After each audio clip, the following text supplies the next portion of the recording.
Bienvenue dans ce court petit extrait d'environ 3 minutes d'une plus longue vidéo TikTok qui sortira mardi prochain le 20 janvier. Tout au long de l'année, le parc d'Epcot accueille différents festivals plus ou moins étendus dans le temps. Pour le début d'année, et ce depuis 2017, le deuxième parc de la Floride renferme le Festival of the Art. Les dates entre lesquelles on peut profiter des diverses activités exclusives de chaque festival varient d'année en année. Pour celui qui ouvre le bal à chaque fois, cette année, il est disponible du 16 janvier, il y a 3 jours dans le fond, jusqu'au 23 février 2026, bien évidemment. Parmi tout ce qui est proposé durant ces 39 jours, il y a le sujet de cette vidéo courte, la fameuse chasse au trésor qui se décline en plusieurs facettes selon le temps de l'année, malgré le fait que c'est toujours le même principe. Festival of the Art oblige, ce que l'on doit trouver à travers le World Showcase, ce sont de célèbres tableaux. Comme la grande vedette de ce festival, c'est Figment, il a décidé de lui-même s'incruster dans toutes les peintures que l'on doit retrouver. Ce que vous voyez en ce moment est l'édition de 2024. Donc, si vous aviez prévu de participer à cette recherche, ne vous inquiétez pas, cette vidéo courte ne vous spoilera pas. À moins que ce soit exactement les mêmes positions,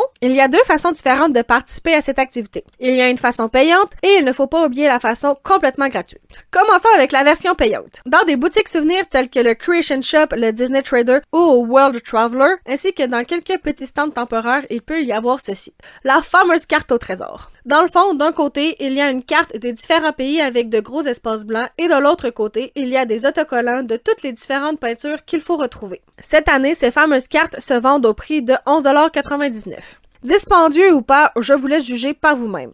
Vous ne payez pas uniquement pour ce bout de carton, je vous rassure. Lorsque la carte a été complétée, retournez dans l'une des vraies boutiques souvenirs que j'ai mentionnées plus tôt, mais que je vais répéter pour la bonne cause. Soit le Creation Shop, le Disney Trader ou au World Traveler, pour récupérer votre récompense durement gagnée. Cette fameuse récompense change à chaque année. C'est jamais la même chose. Vous avez à chaque fois plusieurs options, 4 en général. Moi, quand je l'ai fait en 2024, les récompenses proposées étaient ceci. Oui, je sais, il y en a seulement 3, mais en 2025, il y avait vraiment 4 choix. Cette année, au moment où je fais cette vidéo courte, les prix ne sont pas encore sortis, donc je ne sais pas combien il y a de choix ni ce qui est proposé. Je n'ai pas oublié de vous parler de l'option non payante, elle arrive. Les tableaux à retrouver ne sont pas installés dans des endroits isolés, loin de tous, uniquement accessibles sous réservation ou je ne sais quoi. Pas du tout. Tout le monde peut les admirer. Dans le même principe, les cartes ne sont pas sous clé. Je suis sûre que si vous demandez à un cast member la permission de prendre en photo les pavillons pour savoir lesquels recueillent une peinture, je suis certaine que celui-ci vous laisserait faire. Ce qui vous permettra de faire la chasse au tableau de Figment sans souci. La seule chose, c'est que puisque vous n'avez pas payé pour obtenir la carte physique, vous n'aurez tout simplement pas accès à la récompense de fin, tout simplement. Si tu as aimé cette vidéo, abonne-toi! Une version plus longue et détaillée sortira sur TikTok mardi prochain. Ne rate surtout pas ça!